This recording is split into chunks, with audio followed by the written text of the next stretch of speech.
Blue Eye Samurai, Episode 5 The Tale of the Ronin and the Bride. Hello, everyone, and welcome to All Things Watched, and welcome to our official after show of the brand new Netflix original anime, where we review and break down each and every episode of Blue Eye Samurai. And in this one, we will be talking about episode 5. And of course, this episode picks up right where the last one ended. However, it does start a little bit differently, because what we have here is we have these Japanese folk telling this story or this tale or this legend, which is of course the tale or the legend of the Ronin and the Bride. And of course what we learn here is that this story actually parallels Mitsu's story. So I'm not really 100% sure, and I haven't seen the rest of the episode yet either, so I'm not 100% sure if they're literally telling Mitsu's story or if her story, like is this something that's happening in the future and they're telling about the story of the events that we're currently watching, or is it just a coincidence that Mitsu, and her story is just paralleling this story of the Ronin and the Bride. So we see the Japanese people playing, telling the story. We get the music, the really cool traditional cultural Japanese cultural music, which I absolutely loved. And then we see them actually performing this tale or this play, so to speak, here up on the stage. And I really thought that this was one of the better edited stories. And don't get me wrong, I thought some of the other episodes were edited very well, but I really liked this one in particular. I thought the editing in this episode was particularly good. And so while we're seeing this tale play out up on stage, we're also seeing Mitsu now in the real day, in the modern day, in our modern time, or at least in her modern day, not our modern day, of course. But now we're seeing her story continue on while they're narrating this other story up on the play. So she's here about to take on the Thousand Claws or Hundred Claws, whatever they're called, that clan, literally picking up right where the last episode ended. And she shows off some really cool discipline, really cool skill, and of course, so she's defending the warriors and this brothel from the outside. Meanwhile, on the inside, we have Ringo and Akemi inside down in the cellar, where they ended up bringing all the people, including Madame Kachi, who actually owns the brothel. And she said a really cool thing, but I can't remember if she said it in this episode. Yeah, she said it at the end of the last episode as they were going into the brothel. She looks at Mitsu and she says, "You have killed us all." So this is even more motivation for Mitsu to want to sort of protect these people. And so Ringo and Akemi and all the people in there are all sent down to the cellar. And Mitsu actually tells Ringo that his first task now as her apprentice is to protect these people. And he tells her, he doesn't have a weapon and whatnot.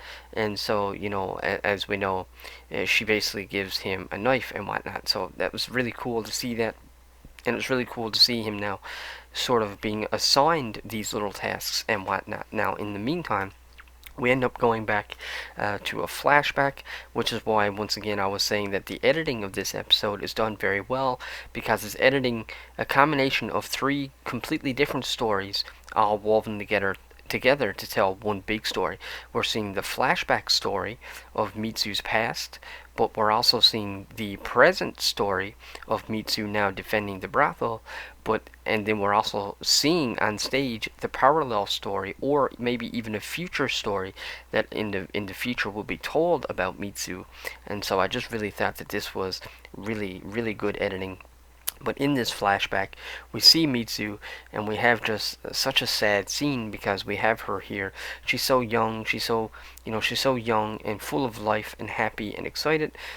But she's told that she can no longer just be a little girl. She has to guise herself and disguise herself as a male, as a little boy. And this is when we see her actually, or see her actually get her head shaved. And it was just so sad to see the poor child have to, go, in this direction, because of the amount of, hatred and discrimination that she's, getting from the culture. just because she's a little different.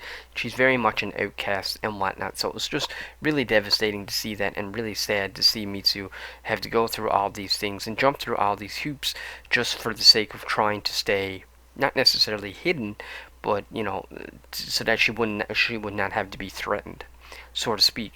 And so we get this really cool flashback then, of her training. We've already seen training montages of her anyways throughout flashbacks, especially when she was with, the sword maker, the swordsman, the sword maker. And so now we're seeing her train at this stage of her life when she has short hair. At least she's allowed to have some hair. It's short hair, but it was still really cool to see these little flashbacks. I love seeing Kid Mitsu. I just want to know everything about Mitsu. I just find her story so compelling. And so then once again we come back to the modern day, and Mitsu is just cutting through these people left, right, and center, but she's doing it in a very strategic way. It's not like she's just confronting them and taking them on head on. She's being very stealthy, very samurai-ish, very skilled. But unfortunately, she does end up getting hurt, and she gets really badly injured actually, which is during this fight, which is really sad. But in the meantime, downstairs in the cellar, Akemi actually ends up coming out as well, because she was in hiding with, Madame Kachi and with the other people that were in the brothel, the other prostitutes and all that stuff. But she comes out from hiding and decides that she's actually going to help Ringo and help defend the brothel, because basically she says that she has never lived a life of freedom and that she would rather die fighting, because at least then she would die free. So that was really good character development for Akemi as well. And I think Akemi now seeing Mitsu willing to put her own life on the line to protect these people, plus combined with Ringo, who was Mitsu's apprentice, willing to put his life on the line to protect these people. I think this is really great character development for Akemi, and definitely, we can definitely see that relationship growing in the future. And I have no doubts in my mind that Akemi and Mitsu will absolutely become friends, which is actually something that I predicted a couple episodes back. But it's not because I'm, this great predictor, or that, I'm great at doing this kind of stuff. It's pretty obvious. I'm sure you guys could see it just as easy as I could. Sorry, folks, I had to take a drink. But either way, it's still really cool to see Akemi, do such a selfless act. She's not being selfish here. She's putting her own life on the line to protect these people. So meanwhile, upstairs, this is where Mitsu basically ends up getting a really bad blow. She gets I won't go as far as saying a fatal wound, but she does get a really bad wound, excuse me, which ends up stabbing her in the stomach. Seems like it's sort of in the side, I guess you could say, like in the front left side. And this is when we go back in time again, and we see her now once again in a flashback. And this really matches the present day, because here is showing a flashback. Once again, she's being discriminated against. This group of people calls her a monster, telling her that, she's basically like a half-breed and that she doesn't belong. And so Mitsu actually puts her sword away out of a gesture of, goodwill, so to speak, because she doesn't want the conflict, but she also doesn't want to hurt these people. They're hurting her emotionally and, discriminating against her, but she's not physically doing anything. And so she puts away her sword, she holsters her sword, and of course they ends up stabbing her anyways, and they throw her out of this bar or tavern or whatever it is that she's in. They just ends up throwing her out, which is really sad, because like I said, this is paralleling the present, because she is basically gotten stabbed in that exact same spot. So once again, referring to the editing, going back to the editing, this story, this episode was edited really, really well, because they really did a great job at showing all, the three stories, the flashback, the present, and also the story of the Ronin and the bride, and then sort of matched them all together. And so it was really good. It was really well done. But in the meantime, during this flashback, after she gets stabbed, she ends up learning that her mother is actually still alive. Now this is something that I wasn't expecting. I wasn't expecting her mother to be alive, because then it sort of made me, beg the question, where is she now in the present day? I mean, obviously something must still have happened to her, and maybe this is why Mitsu is still on a revenge.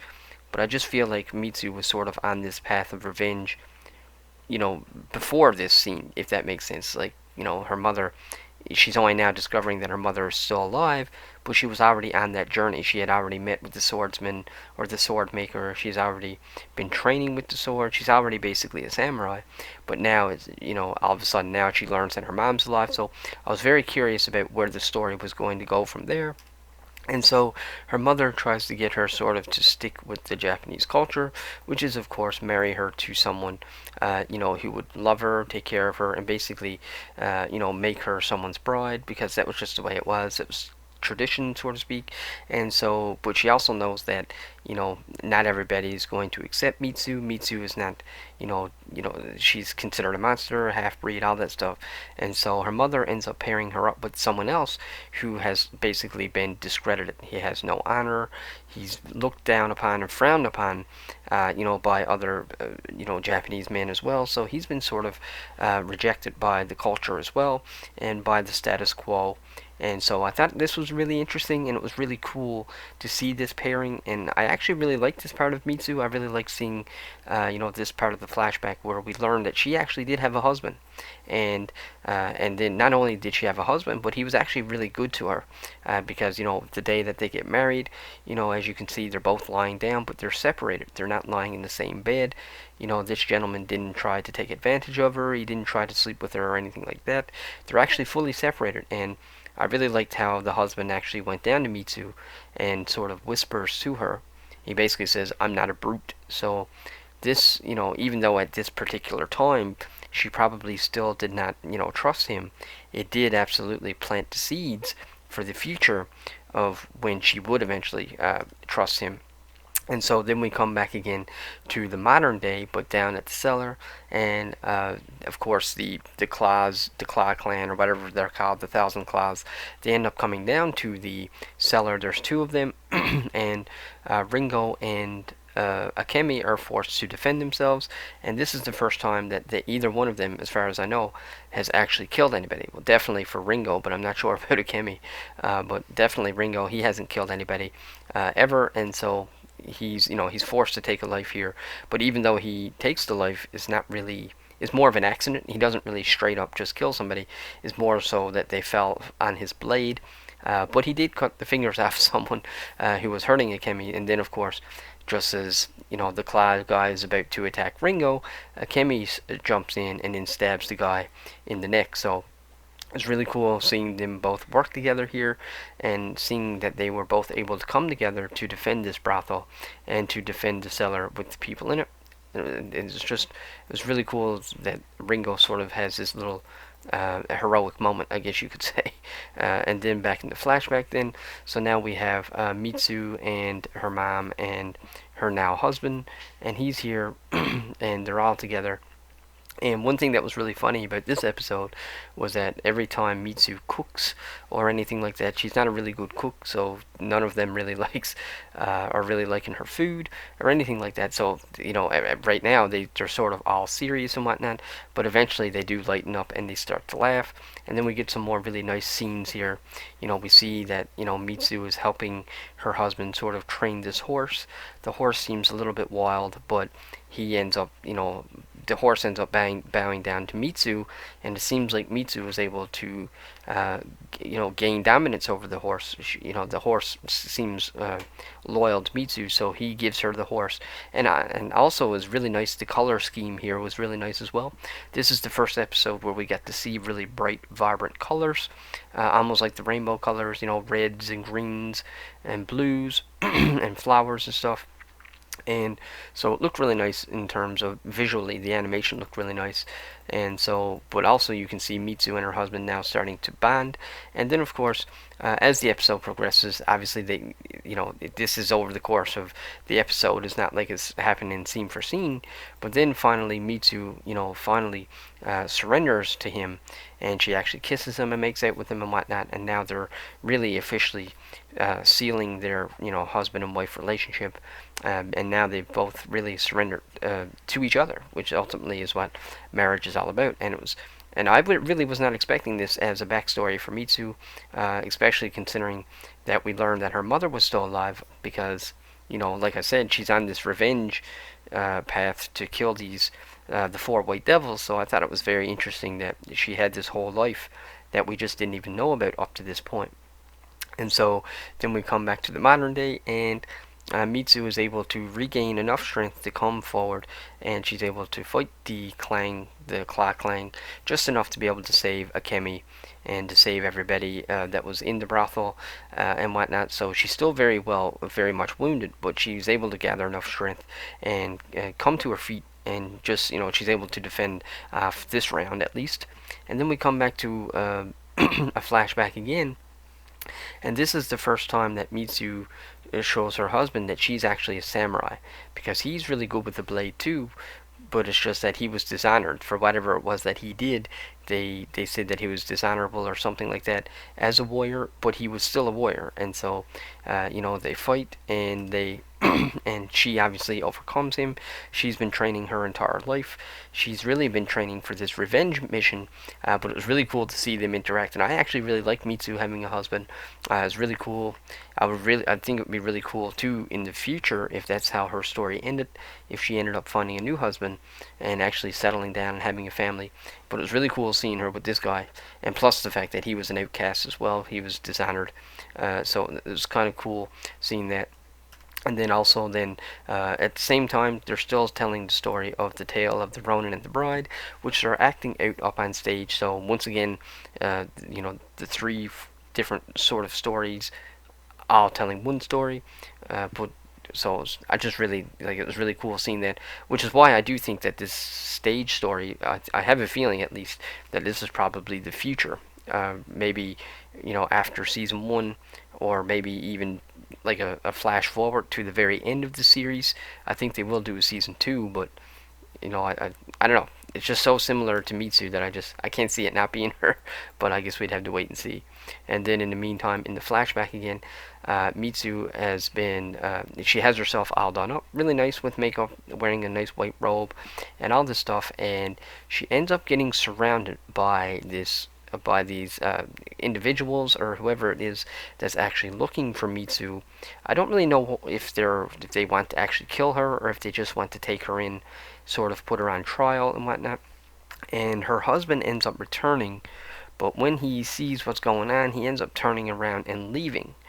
Now that of course is a little suspicious, because it would, especially for Mitsu, she doesn't know if she can trust him, and she just automatically actually don't trust him.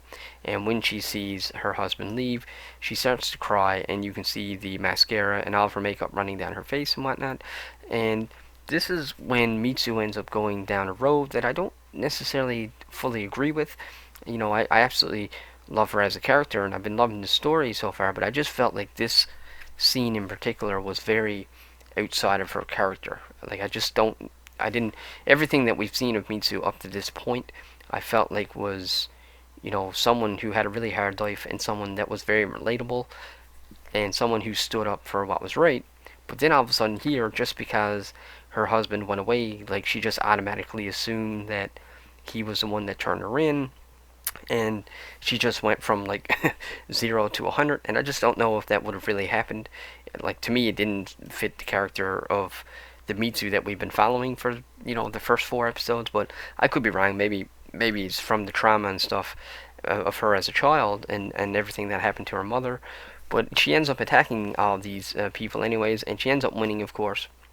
And then that parallels the present day, and we see her fighting the Thousand Claw Clan, and there's a really cool animation here. It's a really cool fight sequence, because she ends up she uses her sword and then keeps building upon it and turns it into a different type of weapon, which her husband actually told her about when they were training, and so she ends up overpowering all the Thousand Claw Clan, and then of course Madame Kachi ends up coming and putting on one of the claws, and she ends up killing the person that was the rivalry of her brothel. So that was, I guess she get to get her revenge as well, which was kind of funny. But Mitsu just kind of goes on and just walks on, and she doesn't interfere whatsoever.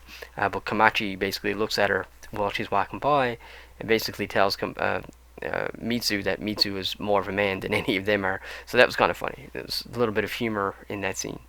And in the meantime, then we get the flashback here where we see Mitsu and her husband, And her husband ends up coming back because he did run away on the horse, but now he's coming back, and you can see her using the weapon, the blade that he trained her on, and told her that if she was ever outnumbered, this would be the best weapon to use, which is essentially what she did with the Thousand Claws.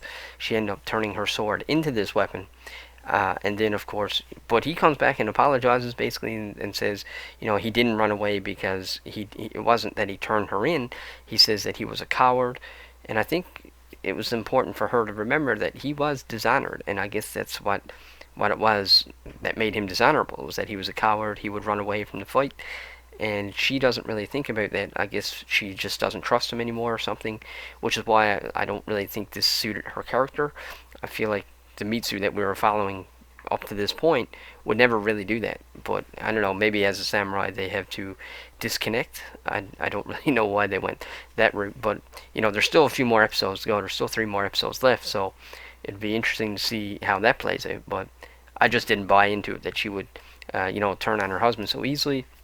And then, of course, her husband ends up killing her mom, and then she ends up killing her husband, and that is basically the end of the flashback sequence that we get of her earlier life, and it really becomes more like almost like a Romeo and Juliet, except Juliet survives, which I guess is also sort of paralleling the tale of Ronin and the Bride as well up on the stage. So yeah, I guess it is kind of Shakespearean. But anyways, then after we get to that scene, it comes back to the present day, and this is when her character, even in the present day, starts to take a turn that I don't really like, and I don't really believe either. I don't buy into the fact that she would be like this with Ringo either. But either way, Ringo, basically, is helping her, and she's injured, she's beat up, and then all of a sudden they hear something in the background or someone speaking to Akemi, and so they go over to investigate. And when they get over there, it turns out that the guards from Akemi's father have finally caught up, and now they want Akemi to go with them, obviously, to come back home, because her father has put the decree out to summon her home, because he wants to marry her off to another clan. Now, having said that, at this point, they might even just kill her. They might not even marry her off. They might just kill her. At this point, I don't know that they will, but I wouldn't be surprised. That's just the way it was in that culture. They might just kill her off now, but we'll have to wait and see. But either way, Ringo and both Akemi are expecting Mitsu to help her, to tack up for her, and to kill the guards. But Mitsu actually doesn't do it this time, and she just basically says, "Hey, it's not my problem." Once again, I feel like this wasn't really in the character of Mitsu. Mitsu for the first 4 episodes, first 4 or 5 episodes was very, or 4 episodes was very much, standing up for the little guy, because she herself was the little guy. She was an outcast, and now all of a sudden she's just telling Akemi that she has to fend for herself, and I just didn't buy into that. But either way, that's the direction that the story is going.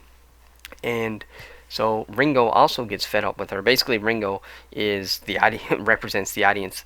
It's just not believable, and we don't buy it. So Ringo pushes her back and ends up giving her back the bell that she gave him, basically as a sign that he's her apprentice and whatnot, which maybe is also why we call him Ringo. But anyways, he gives her back the bell and tells her that he quit and that he's no longer her apprentice, and that she is not honorable, and that she also is not a samurai, because samurais are honorable. Now, having said that, they do have a really good back and forth there, because she does tell him that she never once said that she was a samurai, and that's actually true. She never did proclaim to be a samurai. She just fights as good or better than the samurai, so I guess that kind of makes sense. And then, of course, she ends up leaving all by herself, and now she's left all to herself. And then the very final scene of that episode is Akemi, and Akemi is back with her father, back at the temple, and of course she's all done up again now. She's dressed up full of gold and everything, and I'm assuming that her father is just going to go ahead and marry her off anyways, and basically make an alliance with that clan that they were supposed to make an alliance with from the beginning, because she was supposed to marry that person, but she was in love with Taigen, and of course Taigen ends up, or still, I guess Taigen now is still sort of on his own, and so Akemi now is going to be forced to. So I guess now, yeah, I guess that by the end of this episode, we know that they'll just marry her off rather than kill her off. So I guess that's where the next episode will pick up, I would assume. And that is episode 5 of Blue Eye Samurai. like I said, by the end of it, I wasn't really a big fan of where they left Mitsu's character. I just didn't buy it. I don't think that Mitsu would really act the way that she was acting. Uh, you know, everything that we've seen of her up to that point was just not the same character that we've seen in this episode. So a part of me wonders, is there something going on? Is there a reason why she's acting the way she is? Like, especially with the way that she sort of turns against Ringo. I just didn't buy into that, the way she treated Ringo and Akemi for that matter. So, I'm thinking there's probably something going on there, or something more than what we know about, or perhaps something going on with her mentally or emotionally, or maybe it's probably the flashbacks that she was having, considering that she was almost killed. So maybe thinking back on her husband, maybe that's what got her all weird, and made her sort of act out and lash out. Maybe she's taking it out on, on Akemi and Ringo, because it's, she doesn't really have anyone else to take it out on. So, all those questions are not answered yet. So we'll have to wait and see where the story goes from here. I still absolutely love the episode. I thought the story overall was really good in this episode, but I did feel that the character of Mitsu was really off. So, like I said, have to wait and see what happens in the future. But with that being said, folks, that's my review of this episode of Blue Eye Samurai. Let me know in the comment section below if you've seen it, and if you'd like to tell me why or why not. If you like this video, click that subscribe button, and until the next one.